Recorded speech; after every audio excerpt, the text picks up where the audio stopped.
Good morning, good afternoon, good evening, wherever you are in the world. Thank you for joining me for this week's edition of the SMIE Consulting Midweek Roundup. I'm your host, Marty Bennett, and it's Wednesday, May 12th, 2021. And today we're going to be taking a look at three questions we've been hearing from international educators over the last few days and taking a look at how that impacts what the jobs we do in international education. So as those of you who are watching live on Facebook, we're really glad to be coming to you each week, 1 p.m. Eastern Time on every Wednesday to share our thoughts on these three questions, three themes that we're seeing in the news that we cover each week. We do take our news stories that we bring into the course of the roundup here, take those from our newsletter that comes out on Mondays each week. That's all the SMIE News Fit to Share. That stands for Social Media and International Education News. And that we put that out on Monday at 9 a.m. Eastern, and then we take a set of those stories each week and develop our questions that make sense for taking next steps as international educators in terms of adjusting our practices and our policies and just our awareness of what's going on in the world around us. So let's dive right into it. Obviously, we're grateful for those watching live, but for those who watch on repeat on either our YouTube channel or our Facebook page, and those that are podcasting us, thanks for now putting us over 1,400 downloads. We're really excited about that, and that those that are making us a regular part of their listening habits. So thanks so much for that. But let's get right to the questions. Our first one is one that we see a lot of concern about, and because it is the #1 market for U.S. institutions, and that's China. We've talked about China many times on the roundup in terms of how their views on the visa process. We'll talk a little bit about that today as well, but also about recruiting in China, how it's a very different beast than anywhere else. And it's one that I think for anyone who's been in international education more than a minute knows that if you're going to recruit in China, there has to be a very different approach than you're using anywhere else in the world. Now, the little bit of the history of Chinese students in the United States, they are not only the #1 source country for international students here in the U.S., but also for the U.K., Australia, New Zealand, and several other Western nations, and also non-English speaking nations. They are heavily populating the world as international students. So we've talked also about how they're also an increasingly popular destination for incoming international students to study there in China, largely due to their BRI initiatives, Belt and Road initiatives over the last 15, 16 years. So what we're going to talk about today is the current Chinese student market and how best to approach them, and what are some of the issues and concerns you need to be aware of as you recruit there. I take the majority of my content for this piece of answering this question from my colleagues at Synorbis. Synorbis is an Australian-based institution or organization that exclusively focuses on the China market and helping businesses, but primarily educational institutions, get a foothold in that country. And they've done this through, they approach China not from an education perspective, but from a technology perspective. And that's important, I think, in terms of understanding the market because it is so different, but also because not everybody can have boots on the ground and actually have staff offices in China. There has been a history of that in China since probably the mid-2000s, where U.S. institutions that started in the mid-2000s to get an upsurge in undergraduate applications that they've ridden quite well for maybe a decade or so, but have seen a drop-off recently in interest from China, particularly over the last 4 or 5 years. Part of that is our political leadership in the past 4 years has not been the most favorable toward China. Does not do anything to other than to play to the lowest common denominator in terms of views on China. We all know what previous President Trump called the COVID-19 pandemic. It's really important for us to recognize that had an impact on interest, but also students in China and parents are looking at safety issues on how their sons or daughters are going to be perceived in the U.S. as Asian and as Chinese and as potentially a threat by some. And we all know what that involves here in the U.S. and has involved regarding Asian hatred.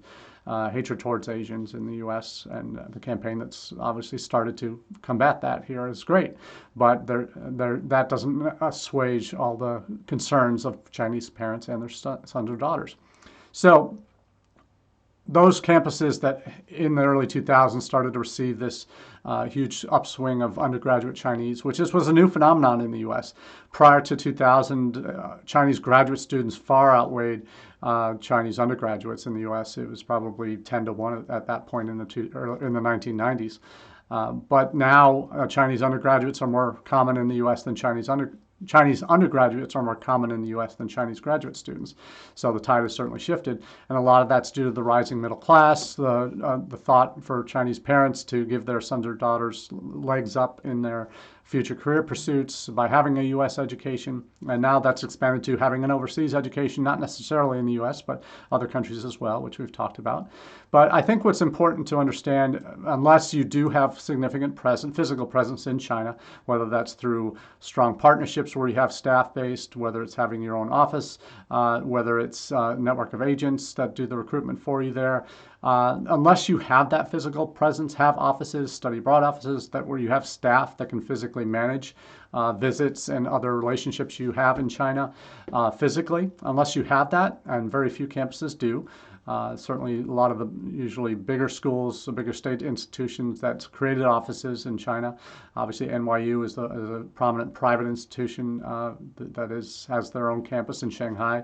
One of the few campuses that's actually had international students able to return to it during the pandemic in China. So there's, unless you have that physical presence in that country, you are almost shut out if you're just doing things as you do for any other country in the world, by having a website presence that might have some Mandarin content, or having a social media presence that is worldwide.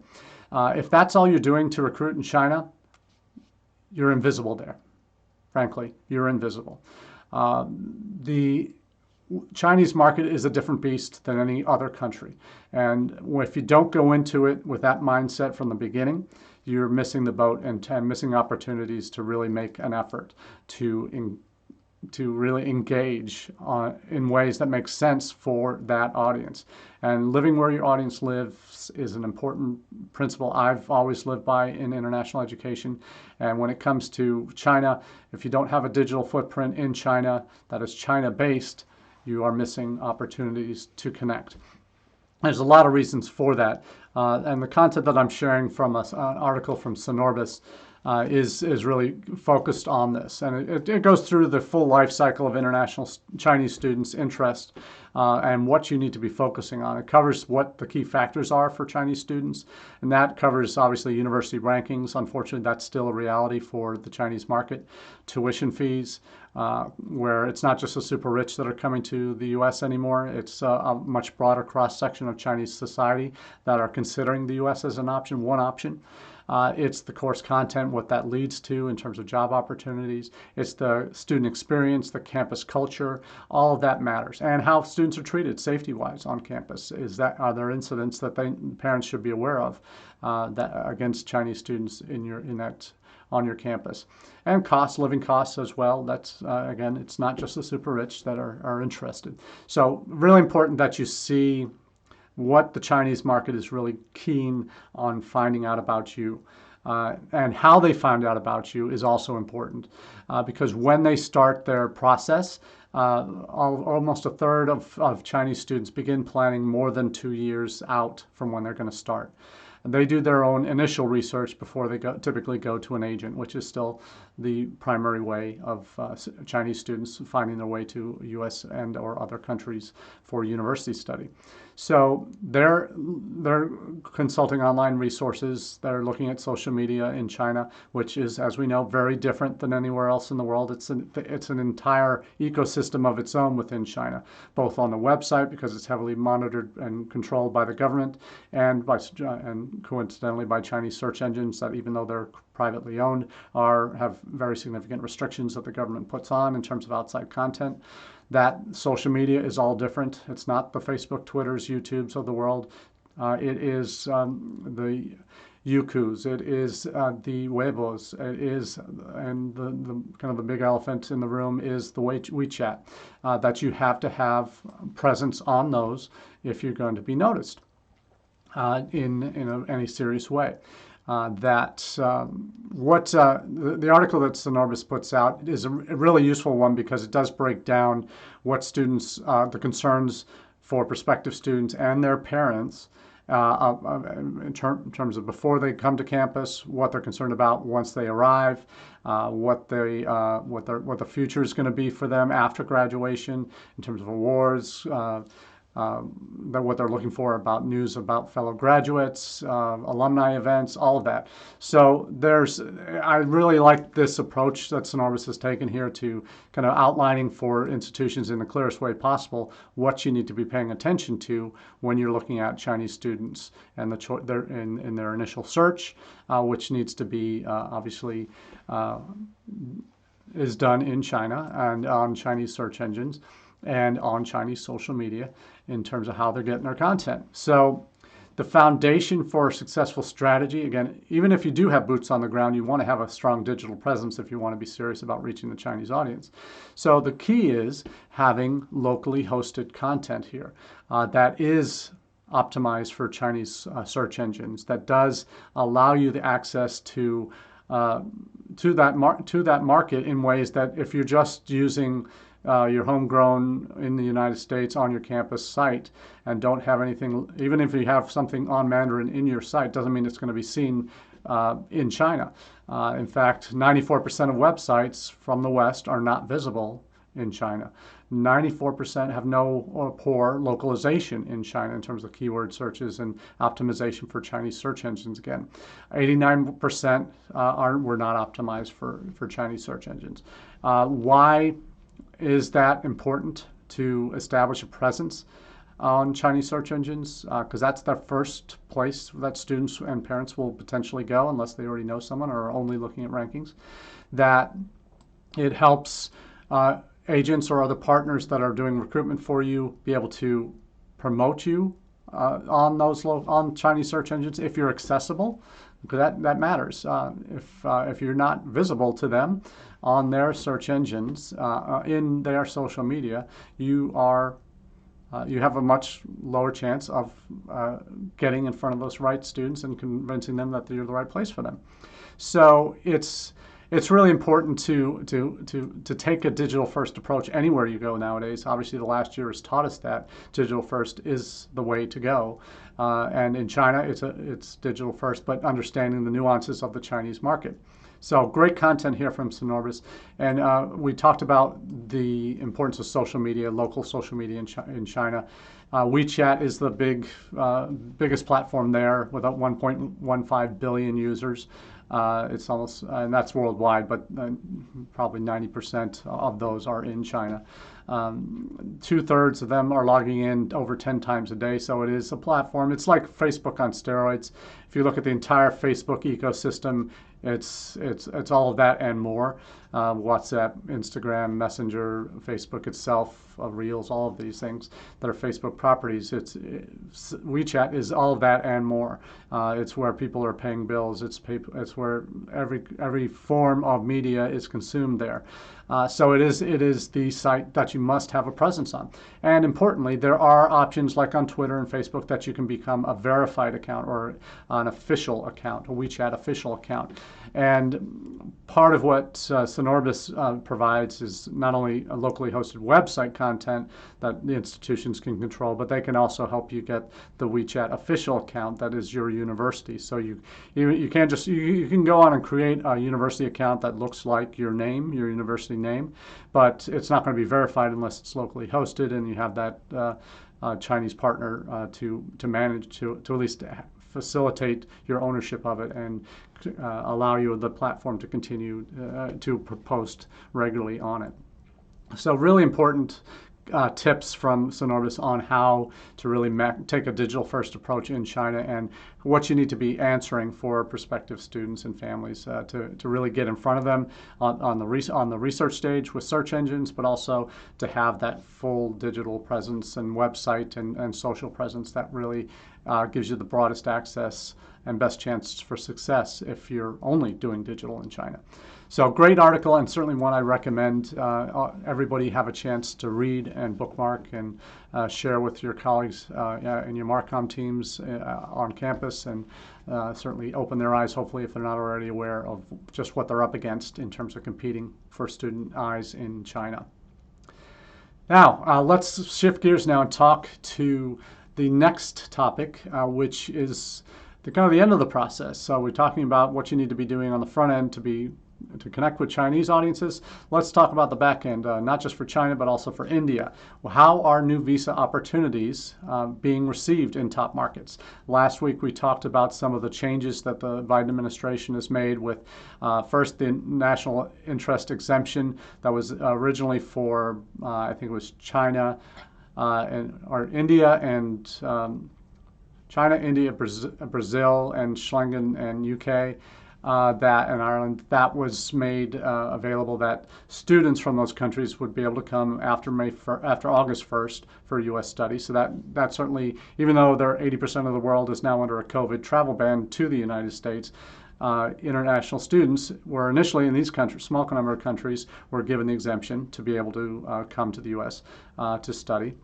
And the other half of that is the NIE list was expanded to all countries for students from those countries to be able to come after August 1st. So that certainly put kind of a green light on for a lot of students to say, okay, full speed ahead, we can finally make it to the United States.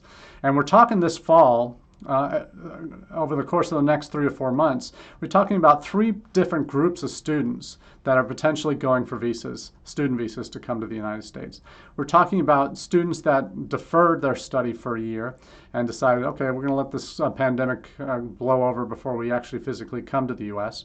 You've got a second group that actually did enroll, albeit virtually, this past year and have been doing online classes, and that's been probably, oh goodness, probably 40. There were about 40,000 students or more from that IIE Fall Snapshot survey that deferred, and there's probably another, 100,000 students that have been studying remotely for the last year that would be coming to the U.S. as well to physically start their on-campus studies.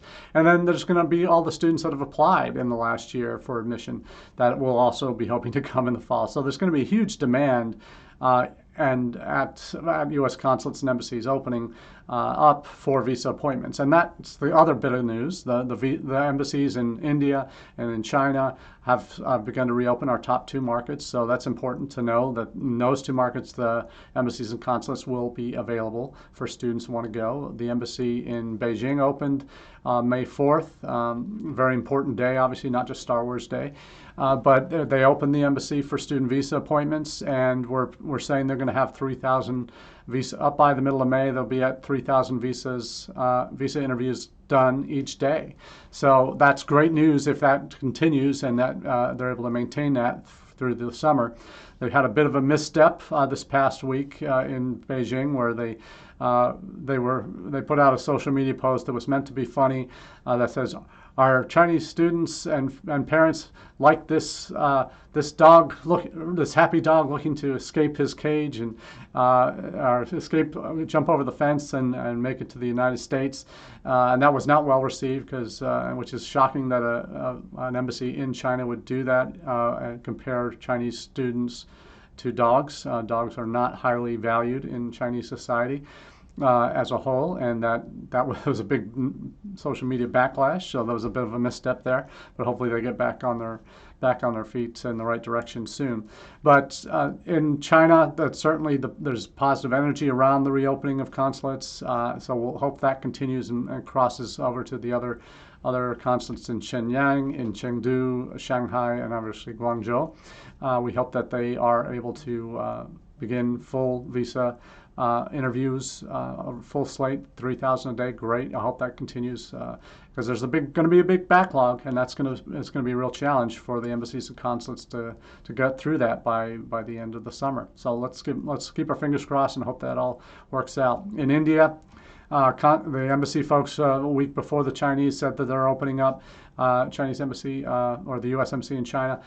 In India, they've already said they're going to be opening up. They've obviously had a fourth wave or a major second wave in India that is just wrecking the country right now. Healthcare systems on the verge of collapse. Vaccines have begun to be given out over the last month or two, but they're the largest producer of vaccines, homegrown vaccines. They've also got the Russian version called Sputnik, the Sputnik vaccine that's available in India. But that's not something that they're not able to keep pace with it in terms of and get it out to enough of the population yet. Obviously, with there's such shortages in oxygen and other basic healthcare needs that they're struggling with in India right now. So our hearts certainly go out to all our colleagues there and students and parents that are struggling to get through and eventually, hopefully for those students that are already in process, be able to get their visas and come. So we'll obviously be monitoring that very closely. It's a real trying time because there's so much uncertainty. Not only for students that are in country back home looking for that visa opportunity, applying for that, getting ready for that interview in the course of a pandemic when it's so many more variables to think about. You also think about the institutions that they're going to be coming to that are grappling with the issues of vaccinations and requiring them or not, what standard health procedures and protocols will be in place in the fall, how different will it look for those that have been on campus already this past year that were able to come last fall. Will some of that still continue? Masking still continue into the fall? So there's a lot of concerns, a lot of uncertainty, and a very fluid situation. And as we're seeing in India now, and in other countries that are experiencing second or third or fourth spikes in COVID waves. We're looking at really this a challenging time over the next few months for all internationally mobile students and the universities and colleges that are hoping to enroll them. But it's certainly a time that there's at least more hope now than we had a year ago that students would be able to make it here in time for the fall. It certainly can't get much worse than it was last fall when you look at the numbers and you saw the SEVIS numbers in particular, which are the real-time numbers that show how many people were in country, that there was a 70% drop in new students actually physically in country. The IIE fall snapshot survey showed 43% drop, but then again, that doesn't count the 30% or so that were studying remotely. So it's for the last year. And that group of students will be coming in. So 30%, if you look at it, new student numbers through Open Doors are typically over 300,000 new students a year have been coming to the U.S. on average the last 5 or 6 years. So 30% of those were studying remotely, from the SEVIS, inferring from the SEVIS numbers. That's a very significant drop, obviously. That would be equivalent of 100,000 students potentially or more that have started studies but have done that remotely this past year. You look at the students that deferred. The IIE snapshot survey said 40,000, so they're also in the mix. So huge demand at the consulates and embassies, and we really hope that they're able to sustain and get through that all by the time classes begin in the fall. Let's shift gears finally and talk about Canada. Canada is Canada, our northern neighbor, specifically Ontario, in trouble. And this is it's very strange to be saying this about Canada, but particularly the premier in Ontario, Doug Ford, has asked the federal government to suspend the arrival of international students in a bid to slow the spread of COVID, because they've had what they're calling a fourth wave up there north of the border in Ontario. And it's a province that has more international students than any other province in Canada. So this is a significant decision that if Canada's borders, or at least to Ontario, are closed to international students this fall, Now that's a big hit that those colleges and universities are already taking. We've already seen the case of Laurentian University, one of the biggest dual language institution in Ontario, already having financial difficulties, filing for protection from creditors earlier this year. That's any